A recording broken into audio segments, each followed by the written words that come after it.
nagka-COVID ka, Oo, di ba? alam mo, pregnant ako kay Shikaina. Niya sa akin yung pregnancy test niya, positive siya. Sabi ko, hindi akin yan. Nag-hotel to nag-promote siya ng Netflix nung time na yun sa ABS. Pero mali ko kung ano nangyari, siya lang mag-isa doon, hindi ako kasama. Saning mag-isip, until ni-reveal ng Lord through my devotion. Yan, si IC, may kasalanan, guilty ang itsura niya. Nabayaan ko lang siya, bahala ka. Ayun yun, paglabas ng baby, Kamukha niya. kamukha. So yun, viral ngayon yung videos about Alvin Aragon dahil kasi sa Sex Bomb concert, tapos yung pagbabalik ni IC, naungkat yung mga reasons bakit ba hindi nakasama si IZ, tapos nag-appear itong si Alvin Aragon sa numerous interviews, no? One of which yung pinaka-popular yung kay Boy Abunda, wherein talagang overly expressive siya sa kanyang faith. When we talk about religion, ito yung isa sa mga topics na talagang highly subjective and sensitive. Kasi maraming relihiyon Religions are based in culture, in geography, kung saan ka pinanganak, yun na talaga yung most likely or malaking chance na relihiyon na kapalulooban mo. Okay? And anytime na pinag-uusapan ng religion, it's always best not to impose kung ano man yung paniniwala mo. Kasi meron din silang sariling paniniwala, and anytime that you impose your belief on someone else's belief, ang ending, itataas niya lang yung guard niya. Hindi niya i-accept yung belief mo.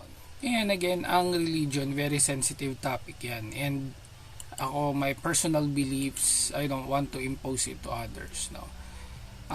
Kung ano man yung tingin ko sa Biblia, o tingin ko sa religion, personal ko yun, sarili kong paniniwala, sarili kong interpretasyon, and dahil nga sarili ko siyang interpretasyon, ayoko siyang i-impose sa iba. Kung may mga, yung ibang tao nagsasabi sila ng religious beliefs nila sa akin, I listen to it, I accept it, pero hindi na para i-debate ko kung ano yung sa tingin ko ay tama. Bahala na sila doon. It is up to them. I respect their beliefs. If they don't respect mine, okay lang. Hindi ko kailangan i-impose, I just move on. Okay? Hindi lahat ng nakasulat doon kailangan i-interpret literally. May mga nakasulat doon na maybe they are stories, mga kwento, mga spiritual lang meaning. Okay? For example, meron doong nakasulat na putulin mo yung kamay mo or tanggalin mo yung mata mo para hindi ka magkaroon ng kasalanan. So syempre, hindi naman literal yun, alangan naman tanggalin mo yung mata mo, 'di ba? O di kaya merong sinabi doon na mas madali pang pumasok ang kamelyo sa butas ng karayom. Syempre, mga ano yan parang idiomatic expression, kumbaga.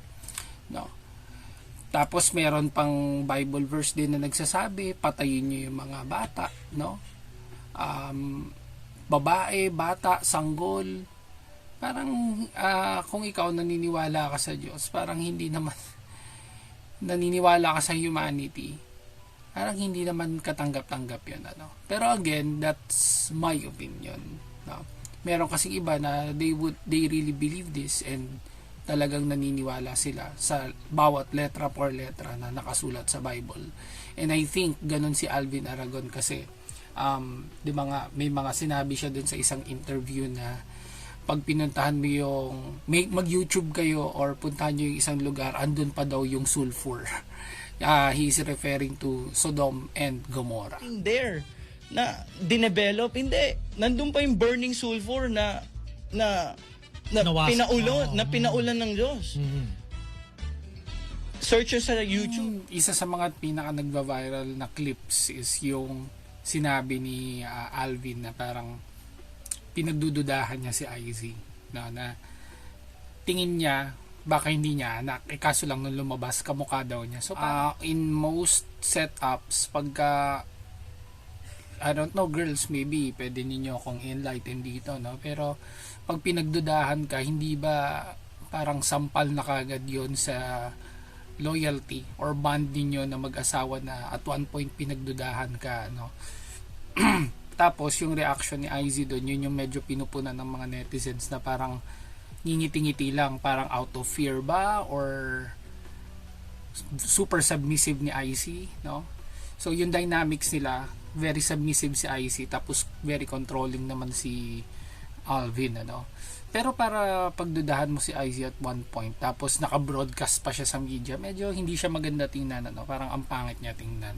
Ako, I agree with modest clothing. Maybe tied na rin sa profession ko, ano? Kasi sa profession namin, kailangan talaga most of the time maayos yung pananamit mo, no? Pero again, subjective naman yan, ano? Ngayon yung sa sinasabi ni Alvin na pinagnanasahan, ano? Pwede naman siya mangyari, pero I don't think naman yung mga pumunta sa Sex Bomb concert ay nandoon para magnasa, no?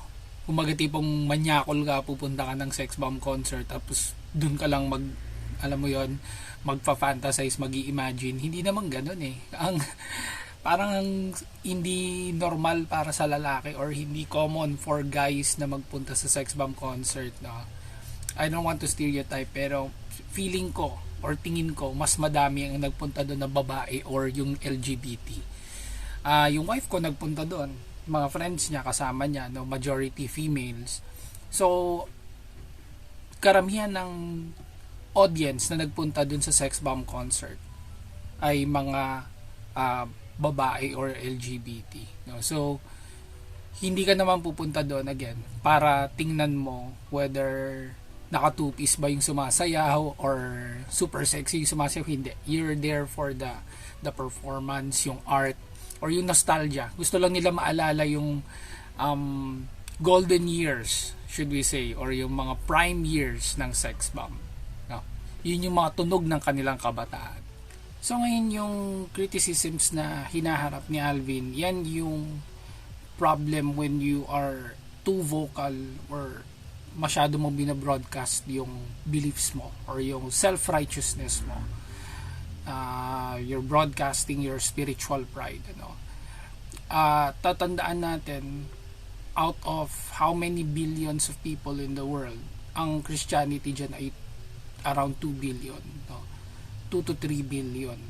The rest ay iba-ibang religions na. May Buddhism, may Muslim, may Protestantism, at kung ano-ano pa. Ako, personal kong paniniwala, wala namang iisang tamang religion, ano? Kasi parang you're saying na yung 2 billion lang yung isa-save mo and then the rest you will condemn. Hindi naman ganun, ano? Tingin ko sa Bible, it's there to give us a guide and inspiration, pero it shouldn't be taken literally, no?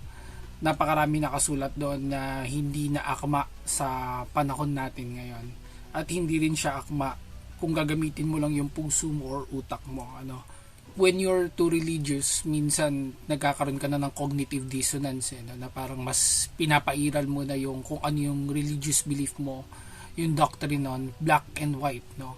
Like kahit hindi mo na siya gamitan ng technology or hindi mo gamitan ng science na ay kaya nagkasakit yan kasi yun yung kalooban ng Diyos, ay hindi natin pwedeng gawin yan, bawal mag blood transfusion, hindi kalooban ng Diyos yan, pero modern science already explains na pwede mong gawin yun, ano? So ang Bible, maraming stories dyan, so we can take inspiration for me, no? And some of them, maybe majority of them, you cannot take literally. And yung religion should not be weaponized. Hindi siya dapat ginagamit para ipanakot. Pag di mo ito ginawa, maimpyerno ka. Pag hindi mo, ganito mangyari sa'yo. Nasa paniniwala ako ng balance between rewards and punishment, ano. And it's always better, no, sa management philosophy, na pasunurin ng tao because of their free will, because they willingly want to do it. Hindi yun dahil tinakot mo sila na pag hindi mo to ginawa, maimpyerno ka, versus sa ginawa niya dahil gusto niyang gawin, gusto niyang tumulong, gusto niyang sumunod. Okay? Religion without love is just a set of rules that hurts people. So at the end of the day, binigyan tayo ng puso, binigyan tayo ng isip. Yun yung sundin natin, ano? Merong religion, merong